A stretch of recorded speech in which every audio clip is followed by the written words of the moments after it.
Hollywood, where dreams take flight and nightmares come crashing down. Behind the glitz and glamour lies a dark truth: fame comes with a deadly price. Drugs have haunted Tinseltown for decades, turning icons into tragedies. From Marilyn Monroe to Heath Ledger, stars who lit up the screen were slowly consumed by their demons. This isn't just a list of the fallen. It's a chilling reminder of how bright lights can cast the darkest shadows. Number 1, Elvis Presley, the king who died on his throne. He was the king of rock and roll, a cultural hurricane, a man who changed music forever. But when Elvis Presley died, he wasn't on stage. He wasn't in a studio. He was slumped over a toilet alone in the bathroom of Graceland. That's the brutal truth they didn't want you to hear. On August 16, 1977, the world stopped. Elvis was just 42 and the official cause of death, cardiac arrhythmia. But that was only part of the story. Behind the velvet curtains of Graceland, Elvis had become a prisoner of his own legend and of the mountains of pills keeping him upright. While fans saw a larger-than-life icon, those closest to him saw the crumbling man, addicted, bloated, paranoid. His medicine cabinet wasn't a cabinet at all. It was a pharmacy. Barbiturates, Quaaludes, Demerol, Valium, codeine, dozens of pills for pain, for sleep, for digestion, for energy, most of them prescribed in shocking quantities. The truth, Elvis didn't die from a single overdose. He died from years of chemical abuse covered up by doctors, management, and even family. They wanted to protect the king's image even as it destroyed him from the inside out. His body was breaking down. He suffered from chronic constipation so severe it became life-threatening. Diabetes, glaucoma. He couldn't perform without being medicated into numbness, but the same medications were killing him day by day. When he collapsed in the bathroom that morning, it wasn't sudden. It was the final chapter in a long, tragic downfall. A king sitting on a porcelain throne surrounded by secrets and silence. And yet the myth endures. We remember the jumpsuits, the screaming fans, the curled lip and swinging hips. But behind the legend was a man screaming for help, and no one willing to stop the machine. Elvis didn't just die of heart failure. He died from being Elvis Presley. Number 2.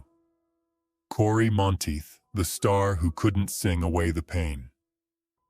To the world, he was the golden boy of Glee, the charming quarterback, with a goofy smile and a heart of gold.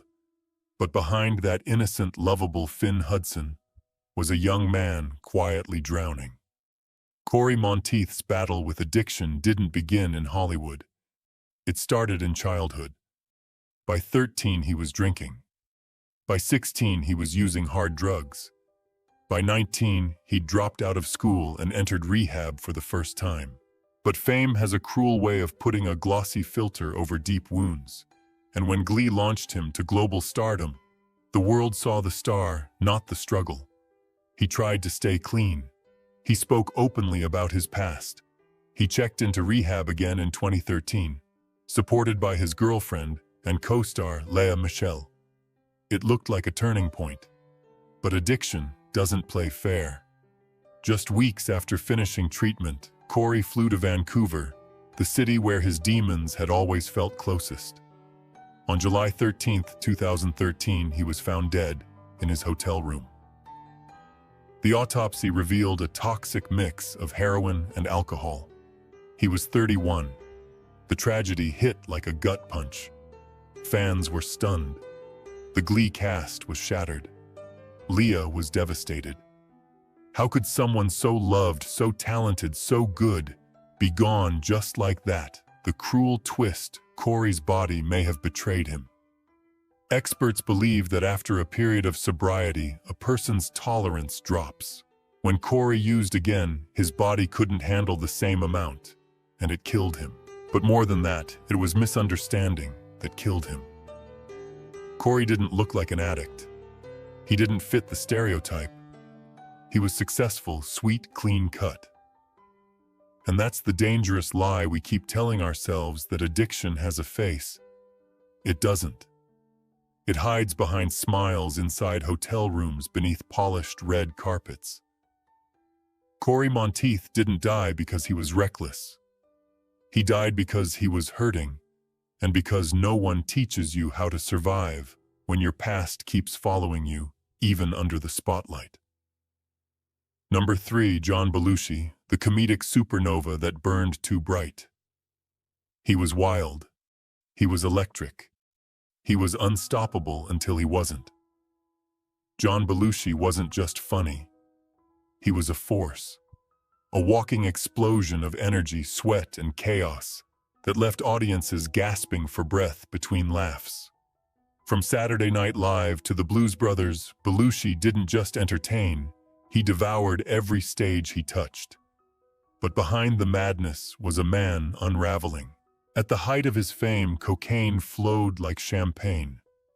According to Vanity Fair, during the Blues Brothers, cocaine was so common, it was listed in the budget. By the time he was filming, Neighbors Belushi was spiraling so out of control that crew members had to physically support him off camera just to keep him standing. The parties never stopped. The nights never ended. And the darkness kept growing. In New York during his final months, Belushi vanished into a blur of all-night binges, shady VIP rooms, and desperate highs. He was lost in a world that chewed up stars and spat them out. Just 5 days before his death, photographer Marcia Resnick met with him for what would become his last photo shoot. He seemed distant, tired, fading. Then came March 5, 1982. Belushi was found lifeless in Bungalow 3 at the Chateau Marmont in West Hollywood, the same hotel where legends once stayed and now where one had fallen. The cause, a speedball, a lethal mix of heroin and cocaine. He was just 33. In the aftermath, the world mourned. Friends were shattered. Fans were stunned. The laughter stopped. John Belushi's death wasn't just another overdose in Hollywood. It was a wake-up call, a brutal reminder that fame, no matter how bright, can never fill the void inside. He burned like a supernova, brilliant fast, and gone far too soon. Number 4. Chris Farley, the funny man who couldn't escape the darkness. Chris Farley lit up every room he walked into, a human wrecking ball of laughter, energy, and fearless comedy. He was loud. He was wild. He was unforgettable. But what the world saw as hilarious chaos was often a cry for help. Farley wasn't just playing the part of the out-of-control guy, he was that guy. Behind the scenes, he was locked in a brutal war with addiction, cocaine, heroin, alcohol, painkillers, you name it. He chased it. He tried to fight back. From Lorne Michaels to David Spade to Tom Arnold, they all knew he was slipping. Studios even forced sobriety contracts, monitoring his every move while on set. But as soon as the cameras stopped rolling, so did his control. For a moment, it looked like he might turn the corner. He had just wrapped filming Almost Heroes, was cast as the original voice of Shrek, and even spoke of Christmas plans. His friend recalled he was going to Mass, smiling, more feeling hopeful. Then came December 14th, 1997. Chris hit the bars hard. A 4-day bender of booze, coke, and God knows what. On the final night, he hired a sex worker who later admitted to stealing from him and leaving as he collapsed on the floor. His final words, "Don't leave me." On December 18th, his brother John found him dead in their Chicago apartment. He was 33, the same age as his idol John Belushi when he died of an overdose. Toxicology reports found cocaine, morphine, and marijuana in his system. His heart, already damaged by years of substance abuse, simply gave out. Chris Farley didn't die because he wanted to. He died because addiction lied to him, told him he'd be fine, told him he was alone, told him this pain would pass. But it didn't. And now the world is left remembering a man who made us laugh while silently drowning in pain. Number 5, Judy Garland, the girl who never got to go home. She sang Somewhere Over the Rainbow, but never found peace on this side of it. Judy Garland wasn't just a star, she was magic. America's sweetheart. The voice of a generation. But behind those sparkling eyes and radiant smile was a child crushed under the weight of fame. By the time she was 13, Judy was already a workhorse at MGM. Studio executives didn't just control her career, they controlled her body, her food, her sleep, her mind. Want to stay thin? Take these pills. Need to keep going? Take those. Need to sleep? More pills. They called them pep pills. She called them survival. During the filming of The Wizard of Oz, she was just 16, forced to work grueling hours under brutal pressure, all while being drugged to keep her going. Her diet consisted of chicken soup, black coffee, and amphetamines. Her breaks, barbiturates. Hollywood didn't raise her, it used her.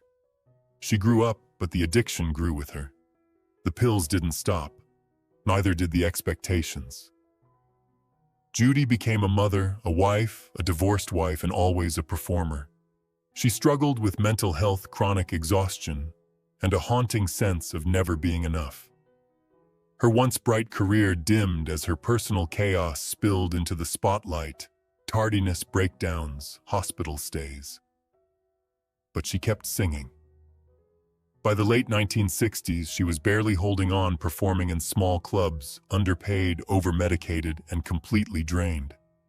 On June 22, 1969, just 12 days after her 47th birthday, Judy Garland was found dead in a London bathroom. Cause of death, barbiturate overdose. Officially, it was ruled an accident. But in truth, it was the slow, methodical killing of a vulnerable soul by a system that glamorized her while silently destroying her. Judy Garland's story isn't just tragic, it's infuriating. She was a girl thrown to the wolves before she ever had a chance to be a child. A woman who gave the world her voice and died without anyone truly hearing her cries. She never made it home. Number 6, River Phoenix, the boy who burned too bright too fast. He had the face of an angel and the soul of a rebel. River Phoenix wasn't just Hollywood's next big thing, he was different. A vegan, an activist, a poet in a rock star's body. He didn't play the role of the tortured youth, he embodied it. And when he died, the world lost more than a rising star. It lost a generation's hope. October 31st, 1993. The Viper Room, West Hollywood. River just 23 steps outside the club, trembling. Minutes later, he collapses on the sidewalk, convulsing in front of his younger brother Joaquin and his girlfriend actress Samantha Mathis. He's rushed to the hospital. He doesn't make it. The cause: acute multiple drug intoxication, heroin and cocaine, a fatal speedball. It didn't make sense. River wasn't supposed to be this guy. He didn't party. He didn't go to rehab. He preached clean living and avoided the Hollywood toxicity. But somewhere in the shadows, something changed. In the days leading up to his death, close friend and Red Hot Chili Peppers guitarist John Frusciante later admitted they were on a days-long binge, heroin, coke, no sleep, no food. A spiral so fast and so quiet that no one saw it coming until it was too late. His death rocked Hollywood. River wasn't another tabloid tragedy. He was the future, an artist like Brando Dean DiCaprio before DiCaprio. He turned down blockbusters, favored indie films, and carried a raw, emotional depth that made you believe every line he spoke. He had it all, and he wanted none of the fake.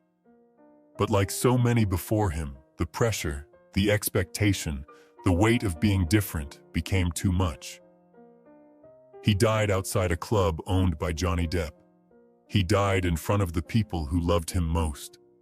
He died because for just one night, he let the darkness in and it never let go.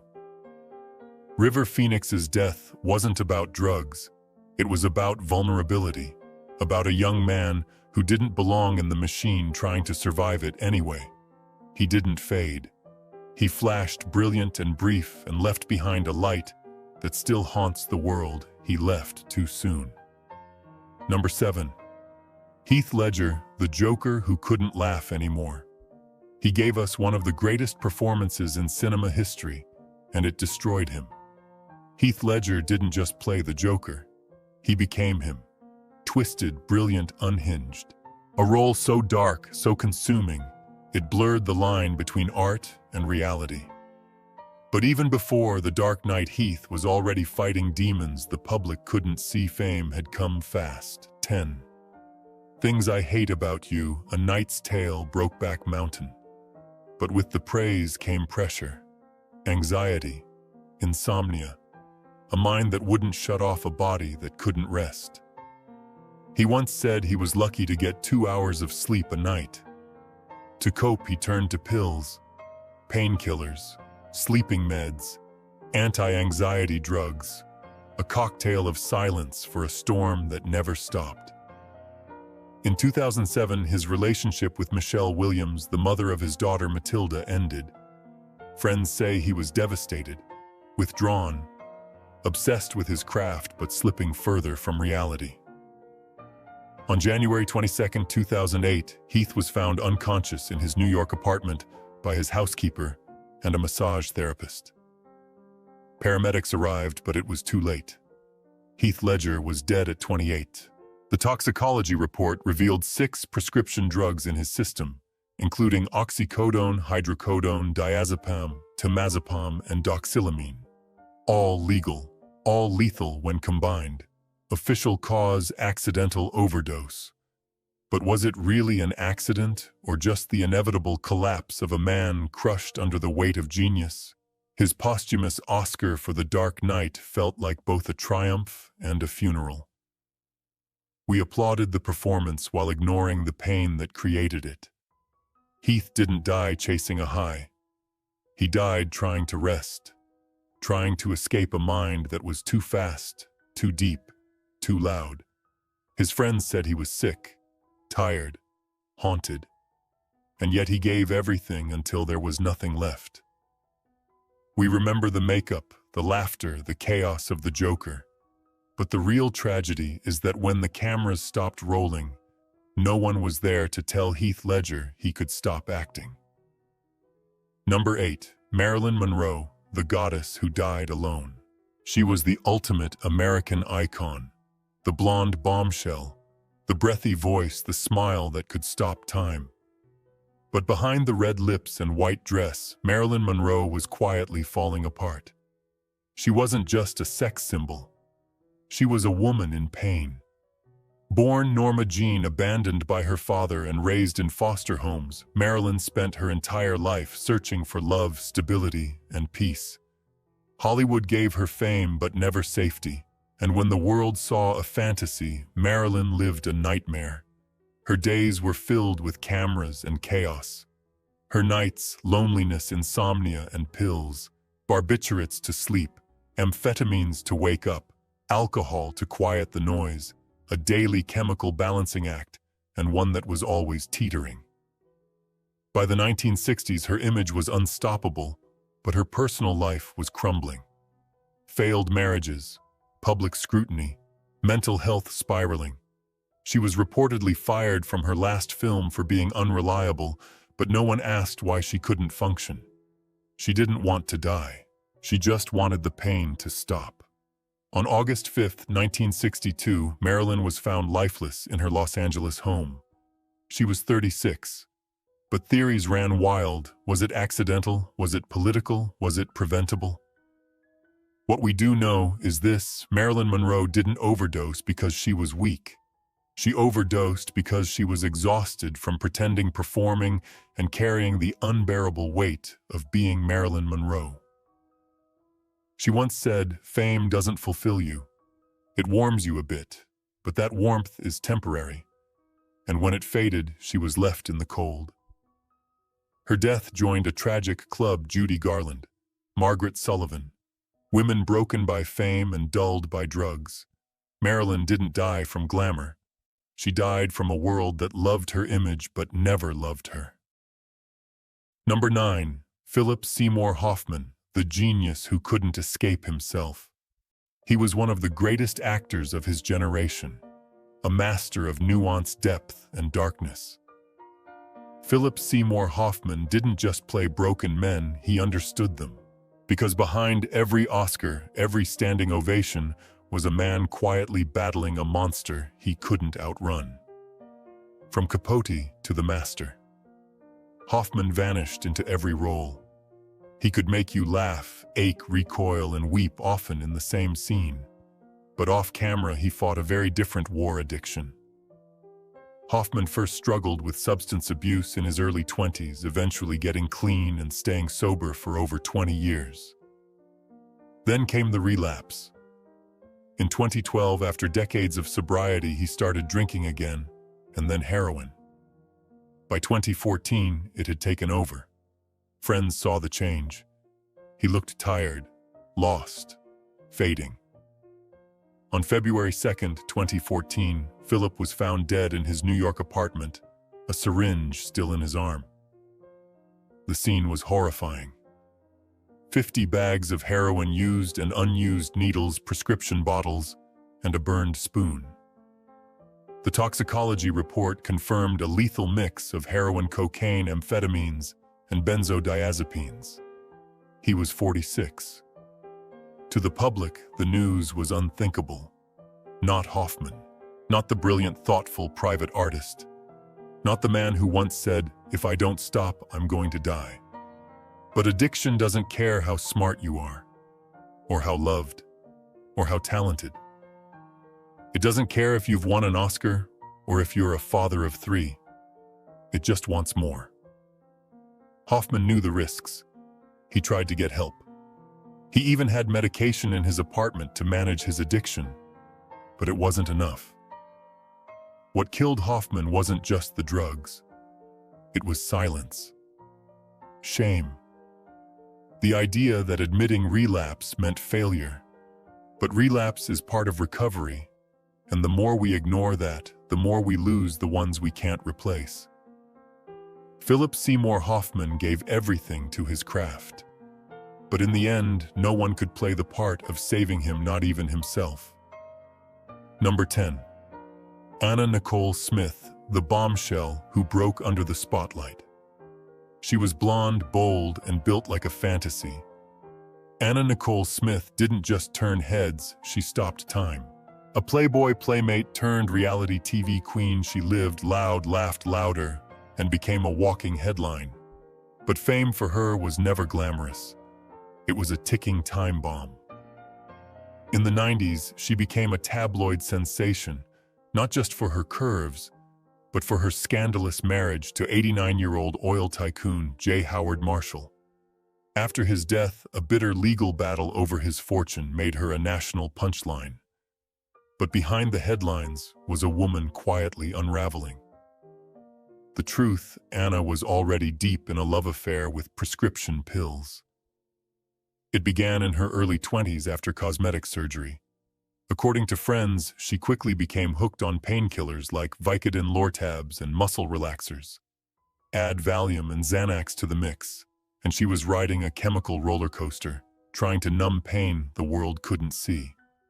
Her reality show may have brought laughs, but insiders saw the cracks: slurred speech, erratic behavior, blackouts. By the early 2000s, Anna wasn't just addicted, she was dependent. The glamorous blonde bombshell had become a tragic figure, chasing comfort in bottles while pretending everything was fine. Then came the most crushing blow: the death of her 20-year-old son Daniel in 2006 from a drug overdose, just days after she gave birth to her daughter.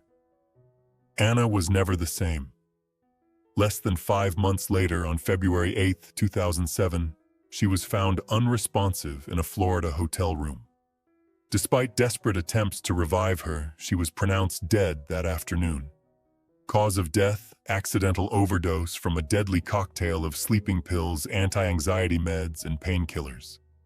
She was 39. Anna Nicole Smith wasn't just a punchline. She was a woman broken by fame, grief, and a system that chews up beauty and spits it out when the cameras stop rolling. She wanted love. She wanted peace. But Hollywood only gave her noise, and in the end, she died the way she lived, under the harsh light of public judgment, searching for silence. Number 11. Brad Renfro, Hollywood's lost boy. He was supposed to be the next big thing. At just 11 years old, Brad Renfro exploded onto the screen in The Client, holding his own alongside Tommy Lee Jones and Susan Sarandon. He wasn't trained. He wasn't polished. But he was real, raw, unfiltered. You didn't watch Brad act, you felt him. But the industry that crowned him never protected him. Fame hit fast, too fast. By 15, he was drinking, smoking, experimenting. By 18, he was arrested.